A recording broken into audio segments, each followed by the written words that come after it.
Major news out of Memphis. Ziaire Williams is out for 4 to 6 weeks with a knee injury. How does that impact the Memphis Grizzlies?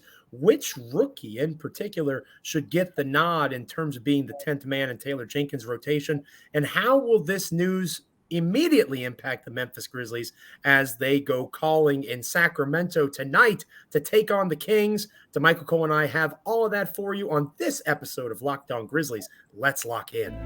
You are Locked On Grizzlies, your daily Memphis Grizzlies podcast, part of the Locked On Podcast Network, your team every day.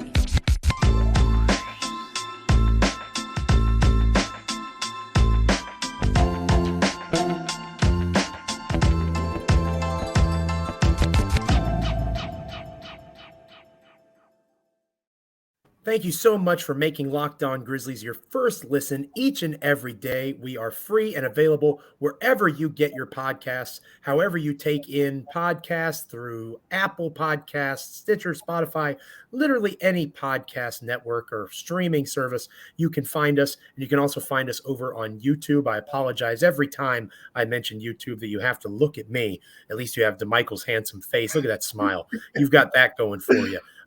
You got to look at my big shiny head. I apologize for that. If you could just block out one side of the screen, maybe just focus on Damichael, you'll be good. But whether you're watching on YouTube, whether you're listening via podcast, however you take in Locked On Grizzlies, it is much appreciated. Rate, review, subscribe, however you want to let us know how we're doing. By all means, please do so.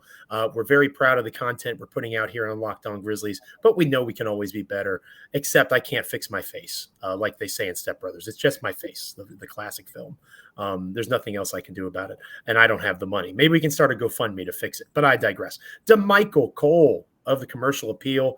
You have had, I tell you what, these Grizzlies are keeping you busy. Unfortunately, it was not basketball specific this time. It was some news off the court that dominated the day for the Memphis Grizzlies. Yeah, Ziaire Williams, 4 to 6 weeks, patellar tendonitis is what was discovered, as the Grizzlies kind of went back into, figuring out what's going on with the right knee as the soreness, was still there. But this kind of felt like it was gearing towards this direction, Joe, because, actually I went back and looked when I spoke on the first Ziaire Williams update back on October 17th. So we're talking 10 days ago. Yeah, 9 or 10 days ago. Yeah, about 10 days ago. And it was after a practice talking to Taylor Jenkins about, where Jaren Jackson Jr. and Ziaire Williams are. I was going back and looking at the quote because I remember at that time thinking, it's not going to be long, until he returns. And the quote here is, he's trending well, but a little bit more day to day. I'm not sure what his status will be for Wednesday, which was the season opener against the New York Knicks. Wasn't sure about his status. He said he's trending well. He's in a little bit more day to day, dealing with some knee soreness. We saw him at practice there. And the Grizzlies, they held him out of that practice in particular with the team because of the non-COVID illness that he had. So correct. It felt like, it's no big deal. Just some little soreness there, being precautionary. More like a perfect storm of minor things that made it more major than any of the things were individually. Exactly. And then, as time goes on, you start to wonder. And then the big development for me was when, before the Houston Rockets game, and Rob Fisher reported, during the game that, he was just starting to do one-on-one basketball activity. The Grizzlies, one-on-one is one of the first things you do, non-contact, and they move you to one-on-one to get you closely geared up for 5-on-5, which is when players are deemed close to return, when they go through the physical contact portions of practice. So that made me feel like he was a little bit off, but 4 to 6 weeks. Now we're talking about him possibly being delayed longer than Jaren Jackson Jr., which is a big development because, Joe, we talk a lot about this bench and Ziaire Williams, and I've said it 1,000 times. Everyone knows by this point I am on the Ziaire Williams breakout year train here, but this is a tough one. This is a tough one for the Grizzlies, for their depth, and this is tough for Ziaire Williams and his hopes of making that second-year leap. His development, right? That, like, you're starting to be concerned – not long-term necessarily yet, but in terms of wanting to make sure the problem is solved. Credit to the Grizzlies organization. They're pretty strong in this area when there's things that could linger. Because anybody that's had tendonitis, in any area, obviously I'm not a professional athlete. I was a college athlete and I had tendonitis. And you can play through it. And obviously basketball is different than football. I was a football player. You can play through tendonitis. It's painful. And especially in basketball where there's a different type of leaping and you're asked to do more from an athletic perspective in terms of your movements, it would be something that would inhibit him, right? And it's when you're as young as he is, when you're in the position that the Grizzlies are in, it is best to make sure it is solved. And the only thing that handles this injury well is rest. So 4 to 6 weeks sounds like a lot. I mean, you if you're on the later end of that, Damichael, you're talking first and second week of December that you'll see him. We'll be wearing Santa Claus hats on the holiday special edition of Locked On Grizzlies before we see Ziaire Williams potentially. But I do think they're making the right choice. I'm not a medical professional, but having played sports and been in sports my entire life and being around injuries, especially with a player this young, you want to nip it in the bud and you want it to no longer be a concern. And the best way to do that with this particular injury is rest. So I'm hopeful that they'll wait. If they have to wait additional time beyond the 6 weeks, they are not in a rush. That's one of the benefits of how they've handled themselves. They're not in a rush to say we have to win now. They want to win now. They don't have to win now. And there's going to be people in the comments and listening to this that are going to disagree with that statement, and that's fine. I challenge you to find a single move that this front office has made that says they're interested in winning now. You can't. They don't exist because they haven't done it. So they want to win now, and they'll continue to pursue that as much as they can, but they're in the realm of erring on the side of caution and making sure this does not become a long-term deal for their naturally gifted 6'9" perimeter player. Yeah, and let's be clear, this championship is this team's aspiration. Sure, I'm agreeing with that. Yeah. NBA 2K23 just said they're going to win it. Did you see that, Michael? Yeah. I have no problems with that. Shout out to NBA 2K. Yeah, and the thing is, with the Ziaire Williams case, I think one thing that you put perfectly here is they're going to take their time. Mm-hmm. We've seen it with Jaren Jackson Jr. in the past. Right. We've seen it when they shut down Morant for 2 weeks in the middle of a playoff chase, last season and towards that March run, and then, late April as well as they got ready for the first round of the playoffs. I mean, Ja came back, a couple games before the end of the regular season, and then he played in the playoffs. So this team, they care a lot about the development of these guys. And with Ziaire Williams, when you're talking about knees, and you just mentioned it, tendonitis, this is a guy who a lot of people has said to him, I mean, we can't confirm it or not, but he looked taller to me when I saw him. He said, I remember talking about that. Yeah. His teammates were saying, you look taller. He's a 20-year-old guy. So it's not out of the realm of possibility that he's still growing. And you talk about those knees, you got to be careful.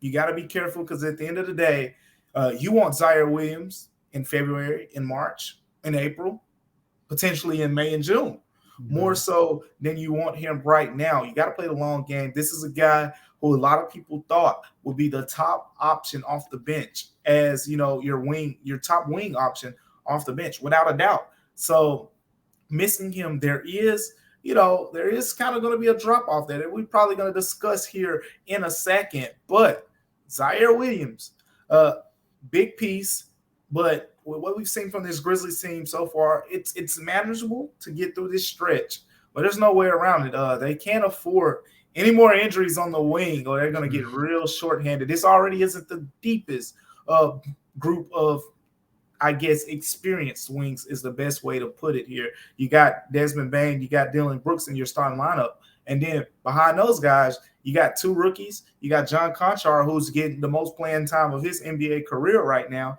And you're just hoping, that this on-court experience kind of molds those guys to be ready later on in the season. But you need them right now, Joe. You need them right now because Ziaire Williams is out 4 to 6 weeks. It's an investment, right? And I do want to make sure, for clarity's sake, I agree with Damichael. Losing Ziaire Williams does not make the Grizzlies not a title contender. That's not what I'm trying to say. What I'm trying to say is exactly what Damichael just said. The job just got a lot more difficult, right? Now you have Dylan Brooks back. You have bodies to throw at the problem. But which body is the one that is actually going to be in a position where they are able to help you win in the here and now?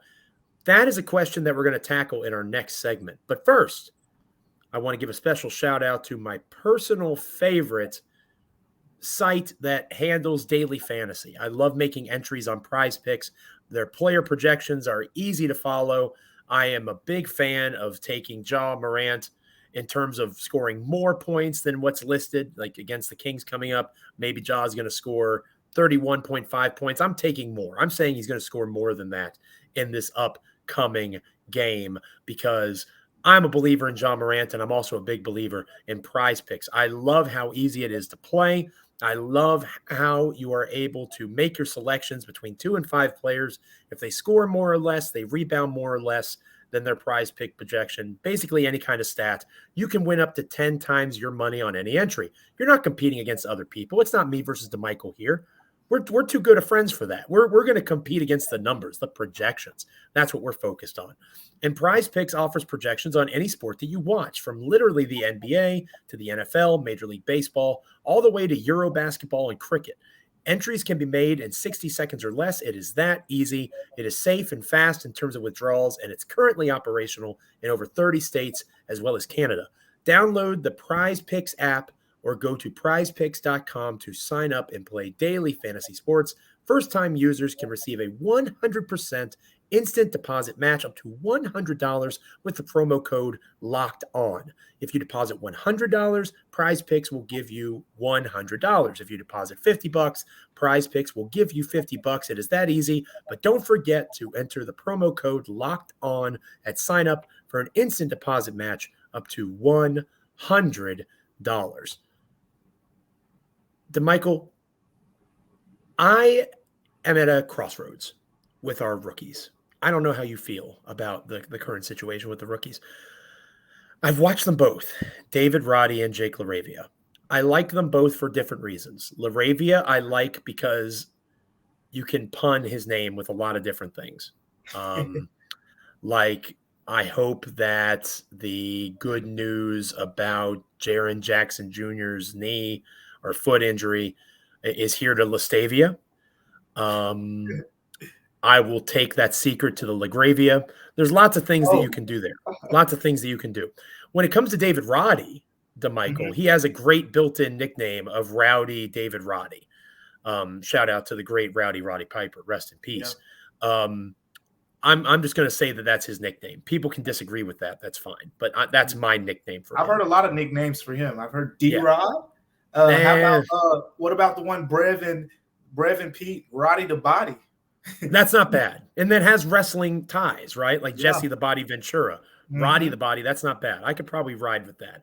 But I'm going to go with Rowdy David Roddy because of my love of Roddy Piper. Yeah, Roddy Piper. Yeah. But beyond that, they both bring different things to the table for this Grizzlies team that now, with Ziaire Williams out for an extended period of time, that there's a slot open in the 10th man of the rotation because it's going to be Tyus Jones, John Conchar, even when Jaren Jackson Jr. returns, Santi Aldama, Brandon Clark. Like, those guys are going to be in that mix. But now it's looking like Jaren might come back before Ziaire. If that does indeed come to pass, and now you're looking at that 10th spot, almost certainly being filled by one of the two rookies, who are you going with? Are you a David Roddy, multi-positional, physical body that can defend down low, defend on the perimeter? Or are you going with the sweet shooting Jake LaRavia, who, as we talked about on the last episode of Locked On Grizzlies, has really started following through, literally and figuratively, with the belief in his jump shot that folks have had for a long time, ever since he was drafted by Memphis. So where do you stand on this question, Damichael? If I had to make you choose between Jake LaRavia, I was trying to think of a pun off the top of my head, and it just, it all kind of LaCavia'd in on me. Or are you going with Roddy the Body, David Roddy, Rowdy David Roddy, Where are you leaning in terms of what you've seen? It's only been a 4-game sample size, but if you had to choose, who are you rocking with? So it's about eye test versus what we've seen on the floor and factoring all those things. There was once upon a time I was making a case for Jake LaRavia, even before we saw these guys play, in the preseason. And that's who I'm going to stick with right now at this very moment. And I will say it's closer than some people think. I was looking at some numbers on TPA numbers earlier and total points added out there. And if you look at total points added around the entire association of basketball right now, there's a graph that total points uses. They have defensive. It's one of those, those line graphs with defensive points added and offensive points added. And it's no surprise, but David Roddy is, I think, at about negative 14 in offensive points added. That's not good. And defensively, he's at around negative 8. So when you combine the negative offensive and defensive things there, he's one of the lower rated players in the association right now. Concerning. It's not to say Jake LaRavia has been great, but Jake LaRavia is shooting 54% on his 3-point attempts right now. No, that's not sustainable. But I'm telling you, when I saw that guy shoot the basketball in practice, shoot around the other day, the stroke is so smooth. And you look at the way both of these guys, I think there's the potential there defensively. D-Rod is the one that I think everyone has been talking about in terms of he's catching on to the scheme faster. That's why he's averaging more minutes per game, I think, right now. He's at 16 minutes per game. Jake LaRavia is at around 15. D-Rod has been averaging more time because he's the player you trust more defensively right now. But, the fans, everyone wants the guy who can provide more offensively. And in this, from what we've seen so far, in this case, it's Jake LaRavia. He shoots the ball like this. You like him. I like the long arms. I think his defensive potential is there as well. You like David Roddy for those bigger wings and things like that. But Jake LaRavia, I've seen him up close, Joe. He's not a small guy by any stretch of the imagination. So I'm going to give the slight edge to Jake LaRavia right now. But the good news about this is both of them will get their shots over the course of time until Jaren Jackson Jr. returns and Santi Aldama eventually goes back to the bench. Both of them will be playing, and we'll see who kind of leaps and takes that spot. Because at the end of the day, that's what I think will happen. By the time we're talking about, Jaren Jackson Jr. returning, one of those guys will have grabbed the firm hold.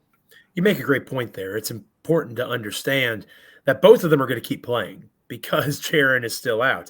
So you're going to almost allow for it to take care of itself. 4 games is far too small of a sample size to make any determination about anything, much less how rookies are playing in the NBA.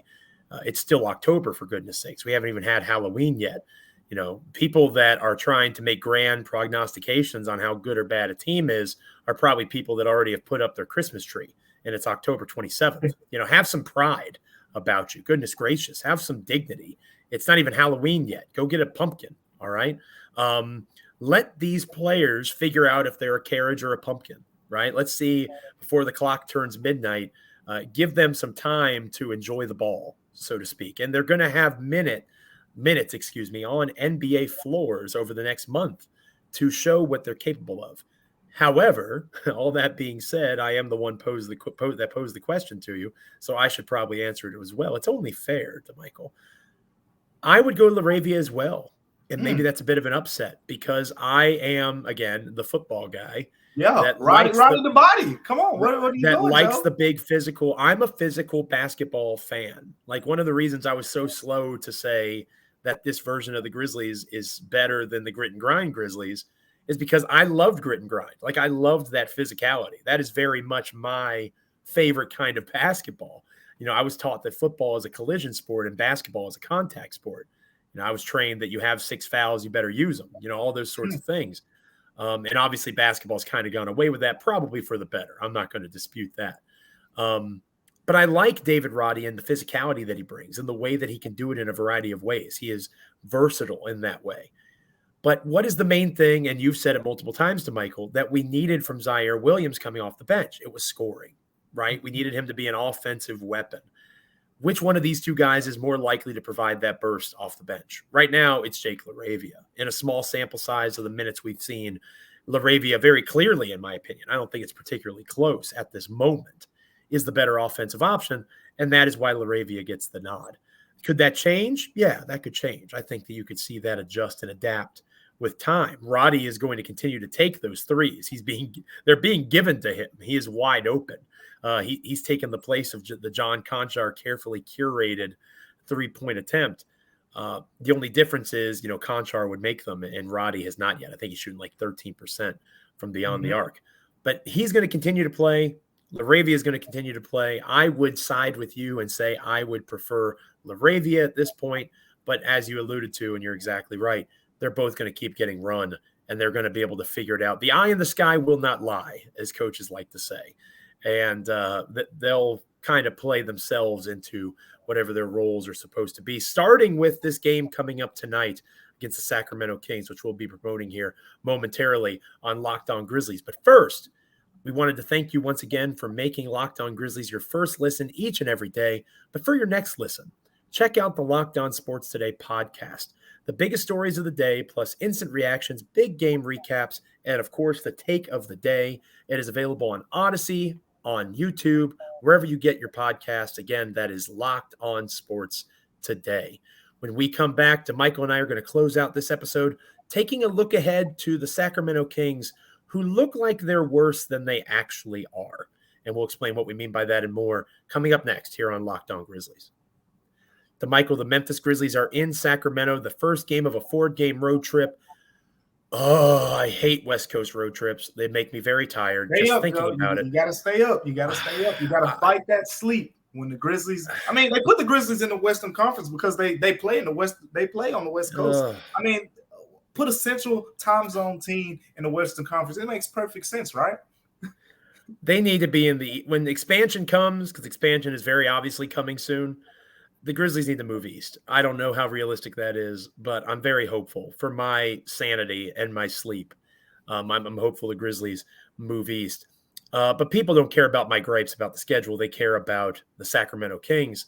And as the 4-game West Coast swing starts, Sacramento, I believe, as of this recording, is winless. They have not won a single basketball game as of this point. So if you're only looking at record, you might see this as a game that the Grizzlies are surely supposed to win. And maybe they're still the favorites. Maybe they are a team that should knock off Sacramento. But I would challenge you, dear listener, dear viewer. Uh-oh, there it is. Make sure that you're not sleeping on the Sacramento Kings, because not only have they had a very tough schedule, which I know Damichael is about to outline for you, they also have hunger. They are not a team like the Jazz, who Memphis will see later on, and Damichael will preview in our last episode this week, the games coming up with Utah. They are not a team that looks like they're trying to tank. The Kings are very much interested in being good. They are going to be driven to perform against this Grizzlies team.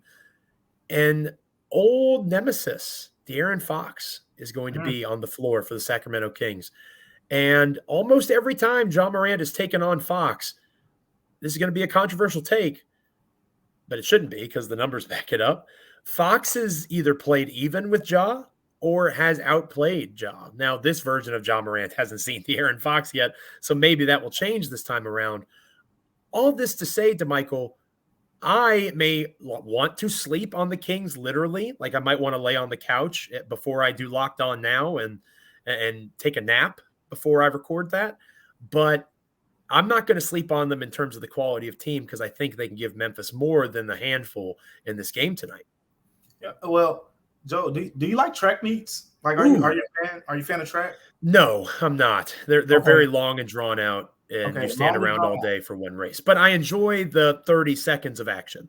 There you go. So you like the 100-meter dash? I do. As long as I don't have to sit there for the 4 hours leading up to it. Yes. Well, that's what you're about to get.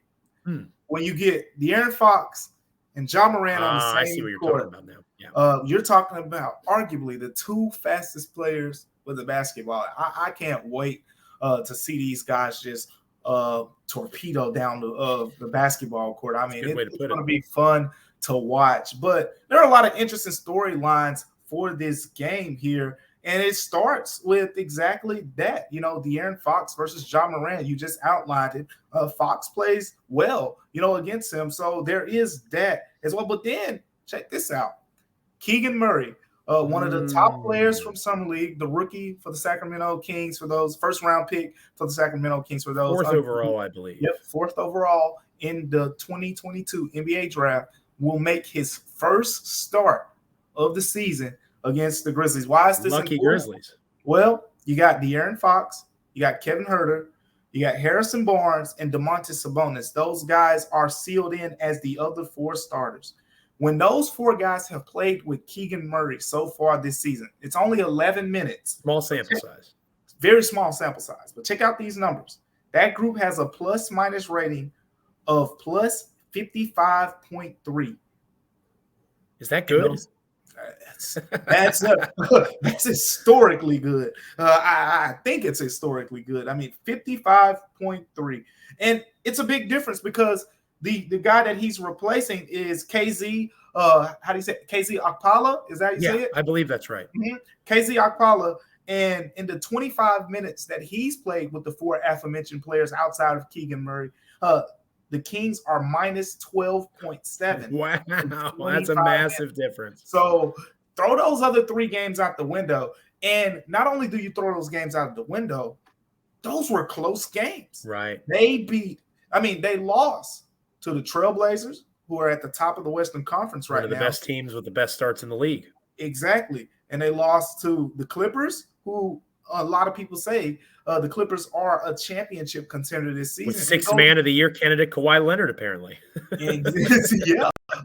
Maybe 7th man with the way they're using John Wall. I mean, who knows what the Clippers are doing right now. But again, Golden State Warriors. I mean, what has to be said about that group over there? But not only did they lose to 3 really good basketball teams, they lost by 7 to the Blazers, 2 to the Clippers in a nail biter, and only lost by 5 against the Golden State Warriors. They're not getting blown out by very good teams. Yeah, only a total of 14 points. So don't go into that, it's the Kings of old and could blow out. Well, this Keegan Murray lineup, it's only 11 minutes. He can stretch the floor. He can shoot it. Him and Santi Aldama, it's going to be a fun matchup to watch. But I'm really interested to see this game. I think the Grizzlies still have the upper hand at the end of the day. John Conchar is questionable. We should mention that, because of his shoulder. Shoulder stiffness, I believe, is what the injury report has it down as. And if he's unable to play, that's a huge loss, because we've mentioned that the Grizzlies are shorthanded on the wing already. But if he is able to play, you kind of ease your concerns there. And it's a tough game either way it goes, Joe. I'm really excited to see how the Grizzlies play against this new-look Kings lineup. It's important that they play well. And when I say that they play well, I'm not even necessarily going to say that they need to win. I just want to see them better integrate players like David Roddy, because he's going to be needed. He's going to have to play. They need more from Jake LaRavia, not in terms of him having to do more, because he's done plenty while he's played. They need him to play more minutes, literally. They need him on the floor more consistently. They are going to have to see the Desmond Bane that played against the Brooklyn Nets. He's going to have to stick around. That was the first time we had seen Desmond play at that level the entire season. They're going to need him to keep that energy. John Morant is starting a MVP candidate season. Like, it's him, it's Luka Doncic, it's Giannis. He is one of the top 5 players in the NBA right now. That is a legitimate argument, but as we've mentioned, small sample size. Is Ja going to be able to maintain this pace? You have to have some help around him. I think this would be a really good game for Tyus Jones to step up, who has had some inconsistent performances early on, especially if Conchar sits. Maybe you play Tyus and Ja more together. I know I've talked about in the past that makes me nervous, especially from a defensive standpoint. But again, small sample size, one of the things that's been most impressive about Ja's season so far, you can legitimately say he's a net neutral defender. And that has always been the baseline for me with Ja Morant. If he could be the offensive weapon that he is, while not hurting you defensively, that is, in my opinion, if you're counting Luka Doncic as a point guard, then sure, Luka's probably one. But true point guards, John Morant's the best point guard in the NBA. If he's able to make that contained two-way effort. And if I must add, while you're mentioning, his net neutral defensive ability, when I was talking about total points added earlier, John Morant so far added the most offensive points in the NBA. And you mentioned the defense. He's not below the line. He has not been a negative defender. He's right net neutral, as you mentioned, which, puts him on pace for a massively important. They don't need him to be the glove, right? They don't need him to be Gary Payton. They don't need him to be Chris Paul. They don't even need – I'm going to go out on a limb. They don't need him to be Steph Curry. They need him to be a net neutral defender because he's hitting threes at an impressive clip. He's elite athletically. He is quite literally, outside of Giannis, perhaps the most undefendable player in the NBA right now. And Kevin Durant. I'll give KD his props there too. But those are two guys that are 7 feet tall. John Morant is 6'3", 180 pounds with 2 bricks in his pocket wearing a soaking wet T-shirt. All right. The fact that he is doing what he's doing is truly remarkable given his size. So I think that if they are able to maintain those things, even if they lose against a hungry Kings team, they are going to be okay in the long run. It's 1 game out of 82. I think Memphis should be favored in this game, but the Kings are going to see an opportunity at a Grizzlies team that is not at full strength. Maybe they find a way to take advantage of that. I'm looking to see them continue to integrate the pieces that they're going to need with Ziaire and Jaren, with Ziaire and Jaren out for at least the next 2 to 4 weeks, or at least the 2 weeks, as Jaren ramps back up into 5-on-5. That's 6 or 7 games. You want to try to hold serve until Jaren returns. In order for that to happen, they got to keep getting these new bodies in the mix. Yeah, they gotta use these guys. They gotta use David Roddy, as we mentioned. We gotta see Jake LaRavia, and who knows if we're talking about John Conchar possibly he's questionable, right? Kennedy Chandler might have to get some playing time here. Deep cuts. It's possible. A guy like Vince Williams, who knows? The next wing on the roster is Vince Williams. You're two-way guy. So we'll see, how they manage to get through, that time period. But yes, it's interesting to watch. I think the Kings are going to challenge them on the wing, not just with De'Aaron Fox, the Red Rocket, right? Kevin Huerter, this guy, he can chuck it. He can really shoot it, and I tell you what, he's adjusted to that team really well. And then it's not just those guys off the bench. Davion, I like this nickname better than any nickname we've mentioned so far. Off Night Mitchell, Davion Off Night Mitchell. We call this guy Off Night because whoever he guards has an off night. Like, are you kidding That's me, funny. Joe? That's a good nickname. So when Davion Off Night Mitchell checks into the game, guess who he's picking up? He's picking up Tyus Jones. He's going to pick him up 80-plus feet. So this is an intriguing matchup. So many one-on-one matchups that I'm curious to watch. We haven't even mentioned Domantas Sabonis against Steven Adams. Sabonis, played a lot of power forward in his career, but we saw, towards the end of his run in Indiana, the reason that he left there is because when Miles Turner was out or when Miles Turner was on the bench, Indiana saw how improved, the team played when Domantas Sabonis moved to center. And they didn't have the room for him. You're going to have to eventually pay him. So they ship him out there to the Kings. Now he's playing center with the Kings, and he's thriving. He has a really good rapport so far with De'Aaron Fox. I like this matchup. I think this is a good litmus test type game for the Grizzlies. Steven Adams is going to get tested with Domantas Sabonis. Santi Aldama is going to get tested with Keegan Murray. Harrison Barnes is a big guy. He struggled so far this season, but Harrison Barnes has been a bucket all the way since he was the number 1 player out of high school coming out of Ames, Iowa. So you factor in all of that. This is going to be a fun matchup. I'm excited about it, Joe. You've convinced me. I'm going to buy some coffee on the way home from work, and I'm going to stay up, and I'm going to Grizzlies after it's dark. The first game of the West Coast trip. Yeah, I'll probably fall asleep, but I'm going to do my very best, Damichael, just for you and that tremendous sales pitch that you just gave for Grizzlies Kings. Thank you for making Locked On Grizzlies your first listen today and every day. For your second listen today, make sure you're going and checking out Locked On Sports Today. From the games that matter the most to the biggest stories in sports, go beyond the scoreboard and behind the scenes with local experts and insights that only Locked On can provide. That's Locked On Sports Today, available on this app, YouTube, and wherever you get your podcasts. The next time that we are on Locked On Grizzlies, Damichael is going to be previewing the rest of the West Coast swing. 2 games against the Utah Jazz, a game against the top of the Western Conference, Portland Trail Blazers. Should be an interesting rest of the West Coast trip. Damichael's going to have you covered on all of those fun things on our Friday episode of Locked On Grizzlies. And, of course, he'll also discuss anything that happens of interest coming out of Sacramento and tonight's contest. Damichael, thank you so much as always, buddy. It's a pleasure chatting it up and talking Grizzlies with you. We'll continue to do so as the season grinds along. Thank you so much, everybody that's watching, that's listening there, wherever you take in the show, on podcast, on YouTube. Rate, review, subscribe. Help us out. Make us better. It's all appreciated, and it's all love from us here at Locked On Grizzlies. For Damichael Cole, I'm Joe Mullinax. Thank you so much. Until next time, stay locked in with Locked On Grizzlies.